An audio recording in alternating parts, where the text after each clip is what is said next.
નમસ્કાર. ચાલો આજે એક મસ્ત સફર પર નીકળીએ. એક એવી સફર જે આપણને લઈ જશે સીધા આપણા દેશના હૃદય સુધી. આપણે ભારતના અલગ અલગ ખૂણામાં જઈશું. ત્યાંના લોકો કેવી રીતે જીવે છે, શું ખાય છે, શું પહેરે છે, એ બધું જ એકદમ નજીકથી જોઈશું. તો તૈયાર છો? ચાલો શરૂ કરીએ આ અદ્ભુત સફર. જુઓ, ભારત છે ને, એ ખાલી એક દેશ નથી. એ તો જાણે સંસ્કૃતિઓનો એક જીવતો જાગતો મેળો છે. તમે કોઈ પણ રાજ્યમાં જાઓ, કોઈ પણ પ્રદેશમાં, દરેકની પોતાની એક અલગ જ ઓળખ છે, એક અલગ જ મજા છે. અને સાચું કહું તો આ જે અલગ અલગ રંગો છે ને, એ જ તો ભારતની અસલી સુંદરતા છે. તો ચાલો આ રંગોમાં ડૂબકી મારીએ અને આપણા દેશને એક નવી જ નજરથી ઓળખીએ.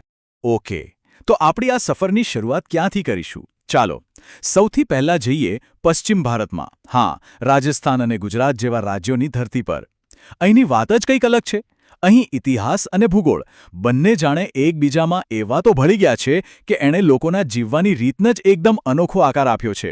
તો પશ્ચિમ ભારતનું લોકજીવન, રણ અને દરિયાનો સંગમ. શું ખાસિયત છે આ વિસ્તારની? વિચારો, એક બાજુ રાજસ્થાનનું સૂખું ભઠ્ઠ રણ અને બીજી જ બાજુ ગુજરાતનો વિશાળ દરિયા કિનારો. આ બંને એકદમ અલગ પરિસ્થિતિઓએ ત્યાંના લોકોના જીવન પર કેવી અસર કરી છે, ચાલો એ જ તો જોવાનું છે. કોઈ પણ જગ્યાને સમજવી હોય ને તો એના રસોડામાં ડોક્યુ કરવું પડે. પશ્ચિમ ભારતની વાત કરીએ તો ત્યાંના રસોડામાંથી તમને એની જમીનની સુગંધ આવશે. જેમ કે રાજસ્થાન, સૂકો પ્રદેશ, પાણી ઓછું, એટલે ત્યાં બાજરી મુખ્ય પાક છે. તો ખાવામાં શું હોય? દાળ બાટી અને ચૂરમા. એવું ભોજન જે પૌષ્ટિક પણ છે અને લાંબો સમય ચાલે પણ ખરું. હવે એની સામે ગુજરાતને જુઓ. અહીં ઘઉં અને શાકભાજી સારા પ્રમાણમાં થાય.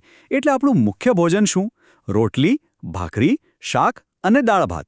જોયું, જમીન જેવું અનાજ આપે એવું જ ભોજન થાળીમાં પીરસાય.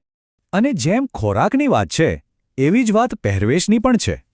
એ પણ પ્રદેશની ઓળખ જ છે. તમે રાજસ્થાનમાં જાઓ તો પુરુષોના માથા પર રંગબેરંગી પાઘડીઓ જોવા મળશે. એ ખાલી શોભાની વસ્તુ નથી હો, એ તો એમના ગૌરવની, એમની શાનની નિશાની છે. હવે એની સામે ગુજરાતમાં જુઓ. અહીં તમને સાદો પહેરવેશ અને સફેદ ટોપી કે સાદી પાઘડી વધુ જોવા મળશે, જે અહીંના લોકોની વ્યાપારી અને વ્યવહારુ વૃત્તિ બતાવે છે. હવે એક બહુ જ રસપ્રદ વાત કરું. પશ્ચિમ ભારતમાં, ખાસ કરીને આપણા કચ્છમાં, લોકોએ કુદરતી આફતોનો સામનો કેવી રીતે કરવો એ શીખી લીધું છે. અને એનું બેસ્ટ ઉદાહરણ છે ભૂંગા. આ કોઈ સાધારણ ઘર નથી. કચ્છ ભૂકંપગ્રસ્ત વિસ્તાર છે, એટલે અહીંના લોકોએ આવા ગોળાકાર ઘર બનાવ્યા. આની રચના જેવી છે કે ભૂકંપ આવે ને તો એના આંચકાની અસર ઓછી થઈ જાય. તમને યાદ હશે 2001નો ભયંકર ભૂકંપ, જ્યારે મોટી મોટી બિલ્ડિંગો પડી ગઈ હતી, ત્યારે આ ભૂંગા અડીખમ ઊભા હતા. છે ને કમાલની એન્જિનિયરિંગ? અને હા, પશ્ચિમ ભારતની વાત થતી હોય અને એના મેળા ઉત્સવોની વાત ન કરીએ તો અધૂરું જ કહેવાય. એમાંય રાજસ્થાનનો પુષ્કર મેળો, અરે વાહ! એ ખાલી દુનિયાનો સૌથી મોટો ઊંટનો મેળો જ નથી, પણ એનાથી ઘણું વધારે છે. એ તો સંસ્કૃતિનો એક જીવંત ઉત્સવ છે. જ્યાં જુઓ ત્યાં રાજસ્થાની સંગીત, નૃત્ય, કળા, એક એવો જાદુઈ માહોલ હોય છે કે દુનિયાભરના લોકો ત્યાં ખેંચાઈ આવે છે. તો ચાલો હવે પશ્ચિમ ભારતના રણ અને દરિયાને બાય બાય કહીએ અને આપણી સફરનો રથ ઉત્તર ભારત તરફ વાળીએ. હિમાલયના બર્ફીલા પહાડો અને ફળદ્રુપ મેદાનો આપણી રાહ જોઈ રહ્યા છે. તો હવે આપણે પહોંચ્યા છીએ ઉત્તર ભારતમાં, એટલે કે પર્વતો અને મેદાનોની સંસ્કૃતિમાં.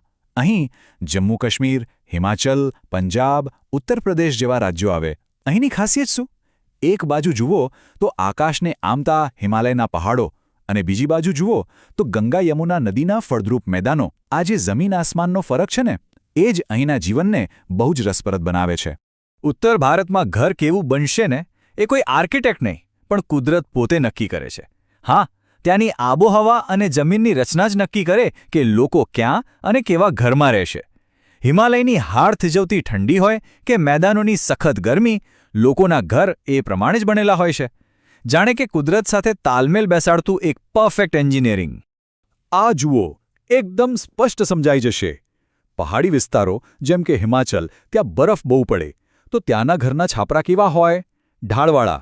કેમ? જેથી બરફ ઉપર જમા ન રહે, સીધો નીચે સરકી જાય અને ઘરને કોઈ નુકસાન ન થાય. હવે એની સામે મેદાની વિસ્તારો જેમ કે પંજાબ કે યુપી, ત્યાં ઉનાળામાં ગરમી બહુ પડે, તો ત્યાં સપાટ છતવાળા એટલે કે ધાબાવાળા મકાનો હોય, જેથી રાત્રે ધાબા પર સૂઈને ઠંડક મેળવી શકાય. Simple logic. અને હવે વાત કરીએ ઉત્તર ભારતના સ્વાદ અને પહેરવેશની. અહીં પણ તમને જબરદસ્ત વિવિધતા જોવા મળશે. પંજાબ, જે ઘઉંનો કુઠાર કહેવાય, ત્યાંની તંદૂરી રોટી અને લસ્સીની તો વાત જ શું કરવી. તો બીજી તરફ કાશ્મીરની ઠંડીમાં શરીરને ગરમ રાખવા માટે ભાત, માંસ અને માછલી મુખ્ય ખોરાક છે. પહેરવેશની વાત કરીએ તો પંજાબનો ફેમસ પંજાબી ડ્રેસ અને કાશ્મીરનો લાંબો ગરમ ફિરન બંને ત્યાંની આબોહવા અને સંસ્કૃતિની ઓળખ છે. ઉત્તર ભારત એટલે ધર્મ અને સંસ્કૃતિનું કેન્દ્ર, અને એનું સૌથી મોટું ઉદાહરણ છે પ્રયાગરાજમાં યોજાતો કુંભમેળો. આને ખાલી મેળો ન કહેવાય, આ તો શ્રદ્ધાનો મહાસાગર છે, જ્યાં કરોડો લોકો એકસાથે પવિત્ર નદીમાં ડૂબકી લગાવવા આવે છે. વિચાર તો કરો, એ દ્રશ્ય કેવું હશે? આ દુનિયાનો સૌથી મોટો માનવ મેળાવડો છે. ચાલો, ઉત્તરના પહાડો અને મેદાનોની યાદોને સાથે લઈને હવે આપણે દક્ષિણ ભારત તરફ આગળ વધીએ, જ્યાં દરિયા કિનારા અને લીલીછમ હરિયાળી આપણી રાહ જુએ છે. તો હવે આપણો પડાવ છે દક્ષિણ ભારતમાં. અહીંનું લોકજીવન એટલે દરિયાકિનારા અને પરંપરાઓનું અનોખું મિશ્રણ. કેરળ, તમિલનાડુ, આંધ્રપ્રદેશ, કર્ણાટક આ બધા રાજ્યો 3 બાજુથી સમુદ્રથી ઘેરાયેલા છે, અને અહીંની પરંપરાઓ તો સદીઓ જૂની છે. હા, હવે વાત કરીએ દક્ષિણ ભારતના ભોજનની. મોઢામાં પાણી આવી જશે. દરિયા કિનારો છે એટલે મુખ્ય ખોરાક શું હોય? બરાબર, ભાત અને માછલી. પણ એ સિવાય ચોખામાંથી બનતી ઈડલી, ઢોસા, સાંભાર એ તો હવે આખી દુનિયામાં ફેમસ છે. અને આ બધામાં એક કોમન વસ્તુ શું છે ખબર છે? નાળિયેર. રસોઈમાં નાળિયેર તેલનો ઉપયોગ એ અહીંની ખાસિયત છે. દક્ષિણ ભારતમાં સંસ્કૃતિ અને કળા લોકોના જીવનમાં વણાઈ ગયેલી છે. જેમ કે કેરળનો ઓણમ તહેવાર. એમાં ફૂલોની સુંદર રંગોળી બને, સાપ જેવી લાંબી હોડીઓની રેસ થાય. કે પછી કથકલી જેવા શાસ્ત્રીય નૃત્યો જુઓ. અહીં કળા એ કોઈ અલગ વસ્તુ નથી, એ જ જીવન છે.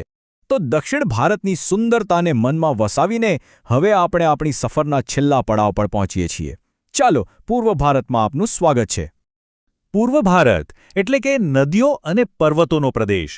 અહીં પશ્ચિમ બંગાળ, બિહાર, ઓડિશા અને આપણા ઉત્તર પૂર્વના સુંદર 7 સિસ્ટર્સ રાજ્યો આવેલા છે. અહીં એક તરફ બ્રહ્મપુત્ર જેવી મોટી નદીઓ છે, તો બીજી તરફ લીલાછમ પર્વતો.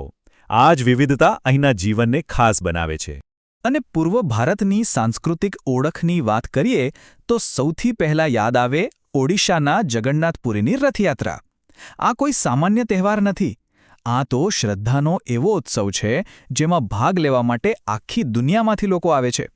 એ અહીંના લોકોની અતૂટ શ્રદ્ધા અને અદ્ભુત કલા કારીગરીનું જીવંત ઉદાહરણ છે. પૂર્વ ભારતની બીજી પણ ઘણી મજેદાર વાતો છે, જેમ કે બંગાળ જાઓ તો રસગુલ્લા અને સંદેશ ખાવાનું ભૂલતા નહીં. અસમમાં તો ભોજનમાં વાંસની કૂંપળોનો પણ ઉપયોગ થાય છે, જે એકદમ અલગ જ સ્વાદ આપે છે. બંગાળમાં તમને દરેક ઘરની પાછળ એક પુકુર એટલે કે નાનકડું તળાવ જોવા મળશે, જેમાં તેઓ માછલીઓ પાળે છે. અને હા, અસમનું બિહુ અને ઓડિશાનું ઓડિસી નૃત્ય એ તો અહીંની સંસ્કૃતિની શાન છે. તો પશ્ચિમના રણથી શરૂ કરી ઉત્તરના પહાડો, દક્ષિણના દરિયાકિનારા અને પૂર્વના પર્વતો સુધી આખી સફર પૂરી કરી. આ સફર પછી શું સમજાયું? એ જ કે આપણો દેશ કેટલો બધો વૈવિધ્યસભર છે. દરેક જગ્યાની પોતાની અલગ સંસ્કૃતિ, અલગ રીતભાત છે. પણ આ બધાની વચ્ચે એક એવો દોરો છે જે આપણને બધાને એક સાથે બાંધી રાખે છે, અને એ છે આપણી વિવિધતામાં એકતા. તો પછી ભારતની ઓળખ શું છે? એ છે આપણા અલગ અલગ પ્રકારના ખોરાક અને પહેરવેશ. એ છે આપણા અનોખા તહેવારો અને માન્યતાઓ. આપણી જમીન, આપણા પહાડ, આપણી નદીઓ, એની આપણા જીવન પર પડતી અસર. અને આ બધું જ અલગ અલગ હોવા છતાં એ બધાની વચ્ચે જે એક અતૂટ લાગણી છે, એ જ છે આપણી ભારતીય ઓળખ.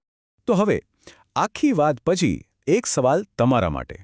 તમે જે વિસ્તારમાં રહો છો ત્યાંની એવી કઈ ખાસ પરંપરા છે, એવો કયો તહેવાર કે રીતરિવાજ છે જે તમને લાગે છે કે ભારત નામના આ સાંસ્કૃતિક પુષ્પગુચ્છમાં એક સુંદર ફૂલ ઉમેરે છે? આના પર જરૂરથી વિચારજો.